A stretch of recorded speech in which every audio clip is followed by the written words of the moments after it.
ಓಂ ಶ್ರೀ ಗುರುಭ್ಯೋ ನಮಃ ಹರಿ ಓಂ ಓಂ ನಮಃ ಸೂರ್ಯ ಪಿತಾಮಹೋ ವ್ಯಾಸ ವಸಿಷ್ಠೋ ತ್ರಿಪರಾಶರಃ ಕಶ್ಯಪೋ ನಾರದೋ ಗಾರ್ಗ್ಯಃ ಮರೀಚಿರ್ಮುನಿರಂಗಿರಾಃ ಲೋಮಶಃ ಪೌಲಶಶ್ಚೈವ ಚವನೋ ಯಮನೋ ಭೃಗುಃ ಶವನಕೋಷ್ಟಾದಶಶ್ಚೇತಿ ಜ್ಯೋತಿಷ್ಶಾಸ್ತ್ರಪ್ರವರ್ತಕಾಃ ನಮೋ ಋಷಿಭ್ಯಃ ನಮೋ ಮಹದ್ಭ್ಯಃ.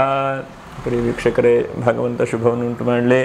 ಆತ್ಮೀಯರೇ, ವಿಶೇಷವಾಗಿ ಆಗಸ್ಟ್ ತಿಂಗಳಲ್ಲಿ ಕರ್ಕಾಟಕ ರಾಶಿಯವರಿಗೆ ಹೇಗಿದೆ ಎಂಬಂತಹ ಮಾಸ ಭವಿಷ್ಯವನ್ನು ಗಮನಿಸೋಣ. ಪುನರ್ವಸು ನಕ್ಷತ್ರ 4ನೇ ಪಾದ, ಪುಷ್ಯ ನಕ್ಷತ್ರ 1, 2, 3, 4ನೇ ಪಾದ, ಅಶ್ಲೇಷ ನಕ್ಷತ್ರ 1, 2, 3, 4ನೇ ಪಾದ.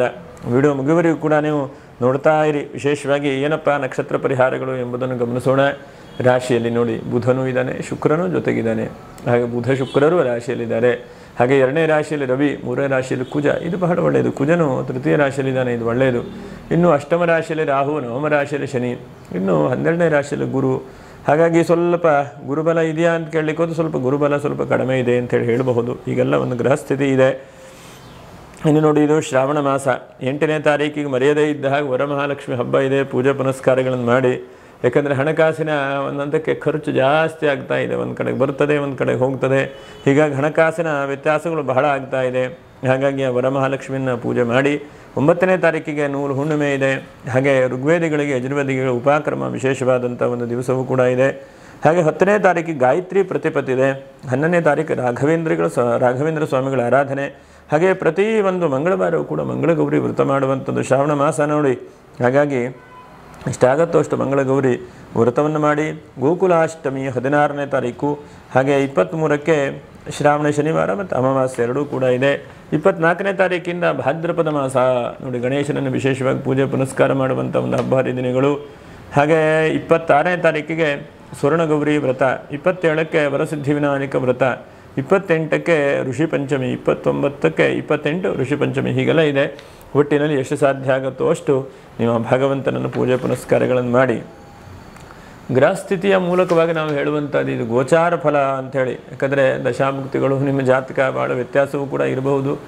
ಆದರೆ ಸ್ವಲ್ಪ ಮಟ್ಟಿಗೆ ಕರ್ಕಾಟಕ ರಾಶಿಗೆ ನಾನು ಹೇಳುವಂಥದ್ದು ಕೆಲವೊಂದಷ್ಟು ಜನಕ್ಕೆ ಹೊಂದಾಣಿಕೆ ಆಗ್ತಾ ಇದೆ ಅಂತ ಅನ್ನಿಸ್ತದೆ. ಕೆಲವು ಜನಕ್ಕೆ ಆಗದೇನೂ ಕೂಡ ಇರಬಹುದು. ಯಾಕಂದರೆ ನಾವು ಗೋಚಾರವಾಗಿ ಹಿಂದೆ ಹೇಳಿದಂತಹ ಗ್ರಹಗಳನ್ನು ಇಟ್ಕೊಂಡು ನಿಮಗೆ ಫಲಗಳನ್ನು ಪರಿಗಣನೆ ಮಾಡ್ತೇವೆಯೇ ಬಿಟ್ಟರೆ ಬೇರೆ ಯಾವುದನ್ನು ಕೂಡ ಯೋಚನೆ ಮಾಡಿ ಹೇಳುವಂಥ ಪ್ರಯತ್ನ ಇಲ್ಲ ನಮಗೆ. ಹಾಗಾಗಿ ಒಟ್ಟಿನಲ್ಲಿ ಏನೇನು ಶುಭವಾದಂಥ ಫಲಗಳು. 1ನೇ ಶುಭವಾದಂಥ ಫಲ, ರಾಶಿಯಲ್ಲಿ ಶುಕ್ರ ಬಂದು ಕೂತ್ಕೊಂಡಿದ್ದಾನೆ. ನಿಮ್ಮ ತಲೆ 10 ಕಡೆ ಹೋಗ್ತಾ ಇದೆ. ಆ ಕೆಲಸ ಮಾಡಿದರೆ ಹೇಗೆ, ಈ ಕೆಲಸ ಮಾಡಿದರೆ ಹೇಗೆ, ಈ ಕೆಲಸ ಮಾಡಿದರೆ ಹೇಗೆ, ಎಲ್ಲೆಲ್ಲಿ ಲಾಭ ಬರುತ್ತೆ, ಏನೇನು ಆಗುತ್ತೆ, ಏನೇನು ಅನುಕೂಲ ಅಂಥೇಳಿ ಯೋಚನೆ ಮಾಡ್ತಾ ಇದ್ದೀರಿ. ಖಂಡಿತವಾಗೂ ಪ್ರಯತ್ನ ಮಾಡಿ. ಯಾಕಂದರೆ ನಿಮಗೆ ಇಷ್ಟು ದಿವಸ ಅಷ್ಟಮ ಶನಿ ಹೇಳುವಂಥದ್ದಿತ್ತು, ಈಗ ಅಷ್ಟಮ ಶನಿ ಇಲ್ಲ. ಹಾಗಾಗಿ ಶನೈಶ್ವರನು ಭಾಗ್ಯದಲ್ಲಿದ್ದಾನೆ. ಗುರು ಏನೋ ಸ್ವಲ್ಪ ವ್ಯಯದಲ್ಲಿ ಇದ್ದಾನೆ ಅಂತ ಅನಿಸಿದ್ರೂ ಕೂಡ ಒಂದು ಶನಿ ಅಥವಾ ಗುರು 2 ಗ್ರಹಗಳಲ್ಲಿ ಯಾರು ಒಂದು ಗ್ರಹಗಳಾದರೂ ಕೂಡ ಬಲಿಷ್ಠವಾದಂಥ ಯೋಗವನ್ನು ಕೊಡುವಂಥ ಒಂದು ಪರಿಸ್ಥಿತಿಯಲ್ಲಿದ್ದರೆ ನಿಮ್ಮ ಹೇಗೋ ಮೇಲಕ್ಕೆ ಹೋಗಿಬಿಡ್ತೀರಿ. ಹಾಗಾಗಿ ಹಣಕಾಸಿನ ವಿಷಯದಲ್ಲಿ ನಿಮ್ಮ ಯೋಚನೆಗಳು ಅಥವಾ ಇನ್ವೆಸ್ಟ್ಮೆಂಟ್ ಮಾಡುವಂಥ ಯೋಚನೆಗಳು ಅಥವಾ ಮುಂದೆ ಹೇಗೆ ಜೀವನ ಹೇಳುವಂಥ ಒಂದು ಚಿಂತೆ ಇದೆಯಲ್ವ, ಅದು ಬಹಳ ಒಳ್ಳೆಯದೇ, ಸರಿಯಾಗೇ ಮಾಡ್ತಾ ಇದ್ದೀರಿ ನೀವು.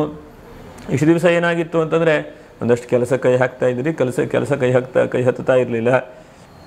ಹಾಗೆ ಇನ್ನೊಬ್ಬರಿಗೆ ಯಾರೋ ದುಡ್ಡು ಕೊಟ್ಟು ಸಿಕ್ಕಾಕೊಂಡಿದ್ರಿ, ದುಡ್ಡು ಕೊಡ್ತಾ ಇರಲಿಲ್ಲ.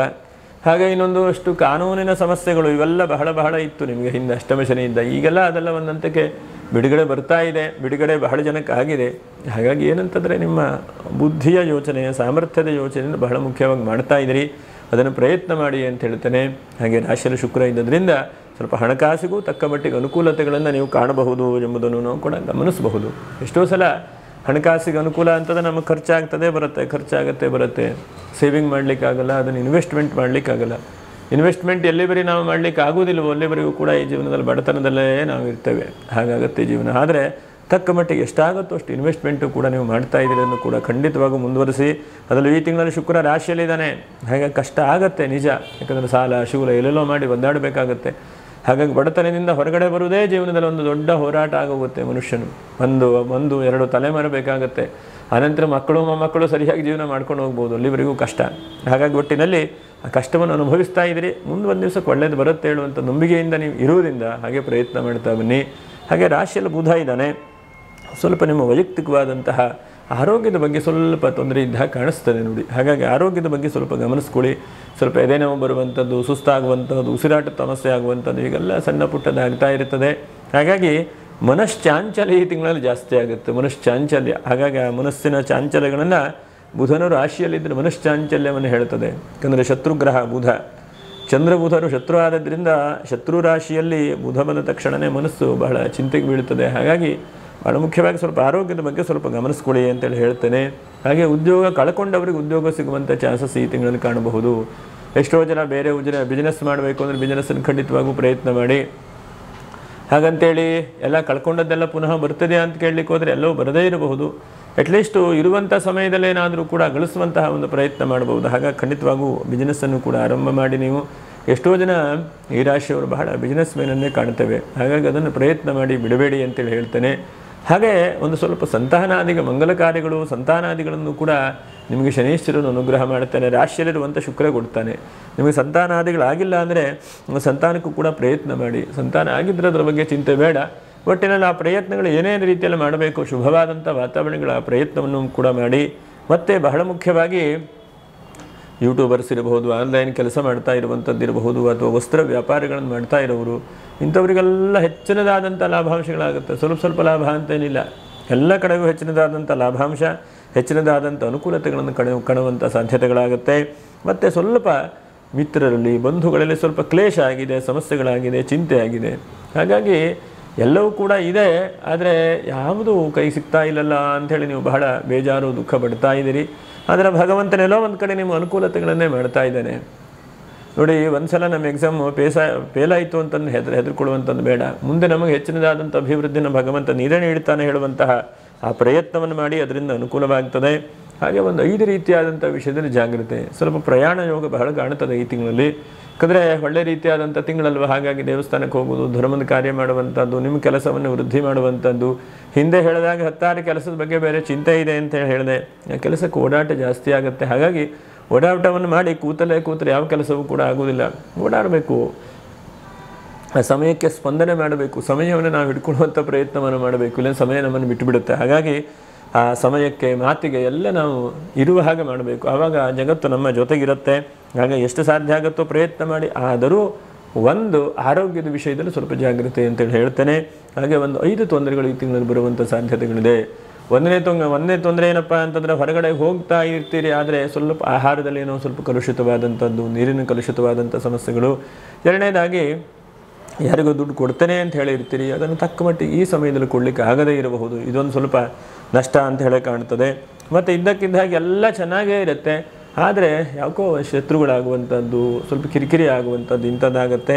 ಮತ್ತು ಅಕ್ಕಪಕ್ಕದ ಮನೆ, ಕುಟುಂಬ, ವ್ಯಕ್ತಿಗಳು, ಸ್ನೇಹಿತರೆ ಸ್ವಲ್ಪ ಈ ತಿಂಗಳಲ್ಲಿ ಕಸಿಬಿಸಿ ಮಾಡ್ತಾರೆ ನಿಮಗೆ. ಯಾಕಂದರೆ ನಿಮಗೆ ಕಸಿಬಿಸಿ ಅಂತಂದರೆ ವ್ಯಾವಹಾರಿಕವಾಗೂ ಆಗಬಹುದು, ಅಥವಾ ನಿಮ್ಮ ಕಷ್ಟವೋ ಅಥವಾ ನಿಮ್ಮ ನಷ್ಟವೋ ಅವ್ರಿಗೆ ತಿಳಿಯದೇ ಕೂಡ ಇರಬಹುದು. ಅವ್ರಿಗೆ ಬೇಕಾದಂಥದ್ದು ಅದು ಸಿಗಲಿಲ್ಲ ಅಂಥೇಳಿ ನಿಮ್ಮ ಮೇಲೆ ದೋಷಾರೋಪಗಳನ್ನು ಕೂಡ ಮಾಡಬಹುದು. ನೋಡಿ, ಎಷ್ಟೋ ಸಲ ಏನಾಗುತ್ತೆ, ಫೋನ್ ಮಾಡ್ತಾರೆ, ಬೇರೆಯವರು ಬೇರೆ ಕೆಲಸದಲ್ಲಿ ಇರ್ತಾರೆ, ಆದರೆ ಫೋನ್ ಎತ್ತಿಲ್ಲಪ್ಪ, ಏನಪ್ಪ ಹೀಗಂತೆಲ್ಲ ಹೇಳಿ ಯೋಚನೆ ಮಾಡ್ತಾ ಇರ್ತಾರೆ. ಅವರವರ ಸಮಯ ಅವರವರಿಗೆ ಬಹಳ ಮುಖ್ಯವಾದಂಥದ್ದಲ್ವ.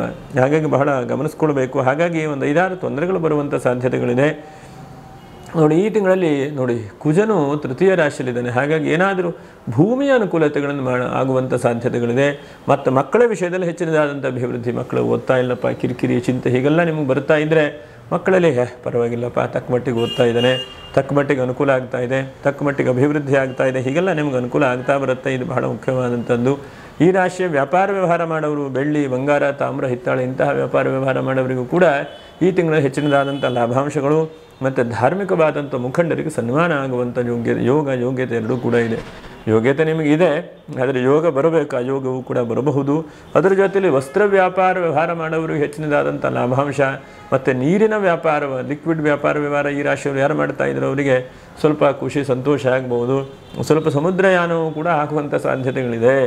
ಹಾಗಾಗಿ ಸಮುದ್ರಯಾನವೂ ಆಗ್ಬೋದು, ಆಕಾಶಯಾನವೂ ಕೂಡ ಆಗ್ಬೋದು, ಎರಡೂ ಕೂಡ. ಸಮುದ್ರ ದಾಟ ಹೋಗಬೇಕು ಅಂತಂದರೆ ಹಡಗು ಅಥವಾ ಮೇಲೆ ಹೋಗಬೇಕಲ್ಲ ಈಗ. ಹಾಗಾಗಿ ಎಲ್ಲೂ ಆಗಲಿಲ್ಲ ಅಂದರೆ ಅಟ್ಲೀಸ್ಟ್ ಸಣ್ಣದಾದಂತಹ ಬೋಟೆಲ್ಲಾರು ಹೋಗುವಂಥ ಯೋಗವನ್ನು ಕೊಡಬಹುದು ಚಂದ್ರನು. ಯಾಕಂದರೆ ಬುಧನು ರಾಶಿಯಲ್ಲಿ ಬಂದ ಪ್ರಯಾಣವನ್ನು ಬಹಳ ಮುಖ್ಯವಾಗಿ ಹೇಳ್ತೇವೆ. ಚತುರ್ಥಾಧಿಪತಿ ಶುಕ್ರ ರಾಶಿಯಲ್ಲಿ ಬಂದಾಗ ಖುಷಿ, ಸಂತೋಷ ಜೀವನದಲ್ಲಿ ಅದು ಹೇಗೆ ಸಿಗುತ್ತೆ ಅಂತಂದರೆ, ಒಬ್ಬೊಬ್ಬರಿಗೆ ಒಂದೊಂದು ಥರ ಖುಷಿ ಸಿಗುತ್ತೆ. ಒಬ್ಬರಿಗೆ ಏನಿಲ್ಲಪ್ಪ, ನನಗೆ ಯೋಗ ಧ್ಯಾನವನ್ನು ಮಾಡ್ತಾ ಪ್ರಾಣಾಯಾಮ ಮಾಡ್ತಾ ಇದ್ರೆ ಅದೇ ಖುಷಿ ಅನಿಸುತ್ತೆ. ಕೆಲವು ಜನಕ್ಕಿಲ್ಲಪ್ಪ ಹೊರಗಡೆ ಹೋಗಿ ಸುತ್ತಿ ಹೋಟೆಲಲ್ಲಿ ತಿನ್ನೋದೇ ಖುಷಿ ಅನಿಸುತ್ತೆ. ಕೆಲವು ಜನಕ್ಕೆ ಯಾವುದು ಬೇಡಪ್ಪ, ಚೆನ್ನಾಗಿಲ್ಲ ಒಂದು ಪಾರ್ಕಲ್ಲಿ ಕೂತ್ಕೊಂಡು ಚೆನ್ನಾಗಿ 4 ಜನರ ಜೊತೆಗೆ ಪ್ರೀತಿಯಿಂದ ಮಾತಾಡೋಣ, ಹರಟೆ ಹೊಡೆದ್ರೆ ಅದೇ ಖುಷಿ ಅನಿಸುತ್ತೆ. ಹಾಗೆ ಒಬ್ಬೊಬ್ಬರಿಗೆ ಒಂದೊಂಥರ ಖುಷಿ, ಯಾರಿಗೆ ಯಾವ ಖುಷಿಯೋ ಗೊತ್ತಿಲ್ಲ, ಒಟ್ಟಿನಲ್ಲಿ ಖುಷಿ ಸಿಗುವಂಥ ಸಾಧ್ಯತೆ. ಶುಕ್ರನು ರಾಶಿ ಬಂದ ತಕ್ಷಣ ಖುಷಿಯನ್ನು ಜಾಸ್ತಿ ಕೊಡ್ತಾನಂತೆ, ಖುಷಿ ಜಾಸ್ತಿ ಆಗಬಹುದು. ಹಾಗಾಗಿ ಅದರ ಬಗ್ಗೆ ಸ್ವಲ್ಪ ಕಾಳಜಿ ವಹಿಸ್ಕೊಳ್ಳಿ.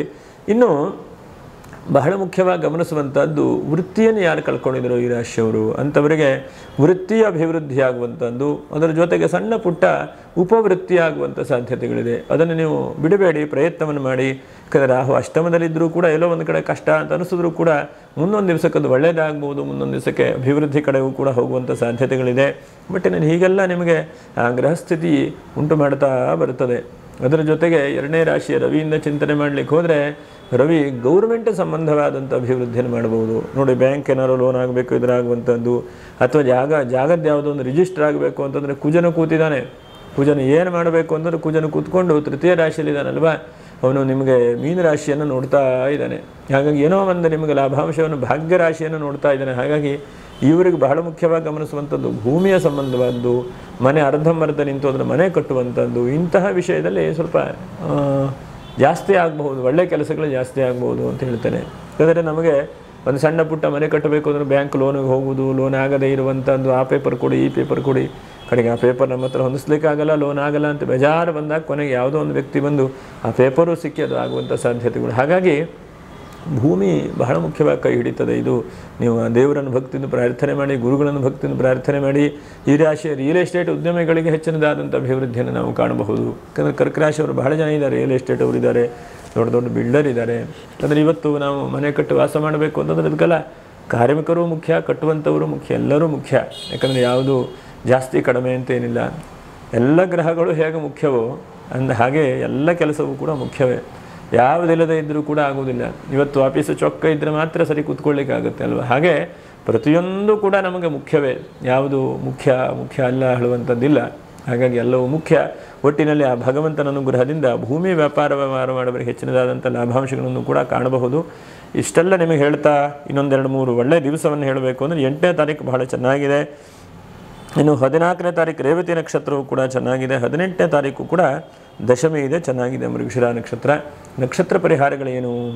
1ನೇದಾಗಿ ಪುನರ್ವಸು ನಕ್ಷತ್ರ 4ನೇ ಪಾದ 9ನೇ ತಾರೀಕಿಗೆ ನೀವು ಸಾಧ್ಯವಾದರೆ ಮನೆಯಲ್ಲೋ ಅಥವಾ ಎಲ್ಲ ಸತ್ಯನಾರಾಯಣ ಸ್ವಾಮಿ ಪೂಜೆ ಮಾಡ್ತಾ ಇದ್ದರೆ ಹೋಗಿ ಒಂದ್ಸಲ ಭಕ್ತಿಯಿಂದ ಕೈ ಮುಕ್ಕೊಳ್ಳಿ. ಭಗವಂತ ಸತ್ಯನಾರಾಯಣ ನನಗೆಲ್ಲ ಒಳ್ಳೇದು ಮಾಡು, ಏನು ಕಷ್ಟ ನಷ್ಟ ಏನು ಬಂದರೂ ಕೂಡ ಎಲ್ಲ ನಿವೃತ್ತಿ ಮಾಡು, ಒಳ್ಳೇದು ಮಾಡಿಕೊಡು ಅಂತೇಳಿ ಆ ಸತ್ಯನಾರಾಯಣ ಸ್ವಾಮಿಯಲ್ಲಿ ಭಕ್ತಿಯಿಂದ ಬೇಳ್ಕೊಂಡು ಶಿರಸ ನಮಸ್ಕಾರ ಮಾಡಿಕೊಳ್ಳಿ. ಆ ಭಗವಂತ ಎಲ್ಲೋ ಒಂದು ಕಡೆ ನಿಮ್ಮ ಕೈ ಹಿಡಿತಾನೆ, ಅನುಗ್ರಹ ಮಾಡ್ತಾನೆ, ಖಂಡಿತವಾಗೂ ಕೈ ಬಿಡುವುದಿಲ್ಲ. ಹಾಗೆ ಪುಷ್ಯ ನಕ್ಷತ್ರದವರ ಹಠ ಹೇಗಿದೆ ಅಂತಂದರೆ, ಈ ಕ್ಷಣಕ್ಕೆ ನನಗೆ ಕೆಲಸ ಮಾಡಿಬಿಡ್ತೇನೆ ಅಂತಿದೆ, ಆದರೆ ಕೆಲಸ ಕೈ ಹತ್ತುತ್ತಾ ಇಲ್ಲ. ಹಾಗಾಗಿ ಎಲ್ಲದಕ್ಕೂ ಕೂಡ ಶರಣಾಗತಿ, ಗುರುವಿಗೆ ಶರಣಾಗತಿ ಆಗಬೇಕು. ಆ ಗುರುನಾಮಸ್ಮರಣೆ, ಗುರುಚರಿತ್ರೆ ಪಾರಾಯಣೆ, ಅಥವಾ ಯಾರಾದರೂ ಸನ್ಯಾಸಿಗಳಿದ್ದರೆ ಅಂಥವರಿಗೆ ಏನಾದರೂ ನಿಮ್ಮ ಕೈಲಾದಂಥ ಸಹಾಯ ಮಾಡುವಂಥದ್ದು.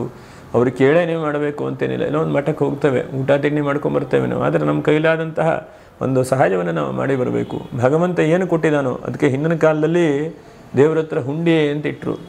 ಇವತ್ತಿನ ಕಾಲಕ್ಕೆ ಸದುಪಯೋಗ ಆಗದೇ ಇದ್ದರೂ ಹಿಂದಿನ ಕಾಲದಲ್ಲೆಲ್ಲ ಒಳ್ಳೆ ರೀತಿಯಾಗಿ ಉಪಯೋಗ ಆಗ್ತಾ ಇತ್ತು. ಆ ಹುಂಡಿಗೆ ಹಾಕಿದಂಥ 1 ರೂಪಾಯಿಯೂ ಕೂಡ ನಾವು ಕಷ್ಟಪಟ್ಟು ಗಳಿಸಿರುವಂಥ 1 ರೂಪಾಯಿ ಹಾಕಿದ್ರೂ ಕೂಡ ಅದು 10 ಕಡೆ ಹೋಗಿ ಒಳ್ಳೆ ರೀತಿಯಾದಂಥ ಅನ್ನದಾನಕ್ಕೋ, ದೇವಸ್ಥಾನದ ಅಭಿವೃದ್ಧಿಗೋ, ಅಥವಾ ದೇವಸ್ಥಾನದಲ್ಲಿ ಒಂದು ಪೂಜೆ ಪುನಸ್ಕಾರ ಅಂತಂದರೆ ಒಂದು ಹೂವಿಗೆ ಅಂತ ಉಪಯೋಗಿಸ್ಕೊಂಡ್ರೂ ಕೂಡ ಅದು ಎಷ್ಟು ಕಡೆ ಹೋಗುತ್ತೆ ನೋಡಿ.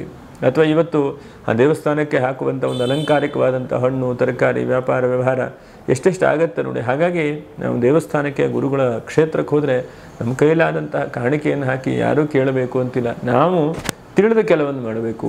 ಮನುಷ್ಯನಿಗೆ ಹೇಗೆ ಅಂತಂದರೆ ಭಗವಂತ ಬಹಳ ಬುದ್ಧಿಯನ್ನು ಕೊಟ್ಟಿದ್ದಾನೆ, ಎಲ್ಲವನ್ನು ಕೂಡ ಹೇಳಬೇಕು ಕೇಳಬೇಕು ಅನ್ನುವಂಥದ್ದನ್ನು ನಾವೇ ಒಳ್ಳೆಯ ಸದ್ಬುದ್ಧಿಯಿಂದ ಒಳ್ಳೆಯ ಕೆಲಸವನ್ನು ಮಾಡಬೇಕು. ಆಶ್ಲೇಷ ನಕ್ಷತ್ರ ಎಷ್ಟು ಸಾಧ್ಯ ಆಗುತ್ತೆ ಅಷ್ಟು ನೀವು ಮರೆಯದೇ ಇದ್ದಾಗ ವರಮಹಾಲಕ್ಷ್ಮಿ ಹಬ್ಬದ ದಿವಸ ಹಬ್ಬದ ಆಚರಣೆ ಮಾಡಿ ಲಕ್ಷ್ಮೀನಾರಾಯಣ ದೇವರನ್ನು ಬೆಳಗ್ಗೆಯಿಂದ ಸಂಜೆವರೆಗೂ ಭಕ್ತಿಯಿಂದ ಬೇಡ್ಕೊಂಬಿಡಿ. ನಿಮ್ಮ ಏನೇನು ದೊಡ್ಡದಾದಂತಹ ಗೋಪುರ ಥರ ಆಸೆ ಇದ್ದರೂ ಕೂಡ ಎಲ್ಲ ಆಸೆಯನ್ನು ಕೂಡ ಭಗವಂತ ನಿವೃತ್ತಿ ಮಾಡ್ತಾನೆ. ಒಂದು ಒಳ್ಳೆ ರೀತಿಯಾಗಿ ಆಸೆ ಎಲ್ಲ ನೀನು ಸಿಕ್ಕೋಗಲಪ್ಪ ಅಂಥೇಳಿ ಆಶೀರ್ವಾದ ಮಾಡಲಿ ಅಂಥೇಳಿ ಆ ಭಗವಂತನಲ್ಲಿ ತಿರುಪತಿ ಕ್ಷೇತ್ರಾಧೀಶ್ವರ ಲಕ್ಷ್ಮೀ ವೆಂಕಟೇಶ್ವರ ದೇವರಲ್ಲಿ ಭಕ್ತಿಯಿಂದ ನಾವೆಲ್ಲ ಪ್ರಾರ್ಥನೆ ಮಾಡ್ತಾ ಮುಂದಿನ ವಿಡಿಯೋದಲ್ಲಿ ಭೇಟಿ ಮಾಡೋಣ. ನಮಸ್ಕಾರ. ಲೋಕ ಸಮಸ್ತ ಸುಖನೋ ಭವಂತು. ನಮಸ್ಕಾರ.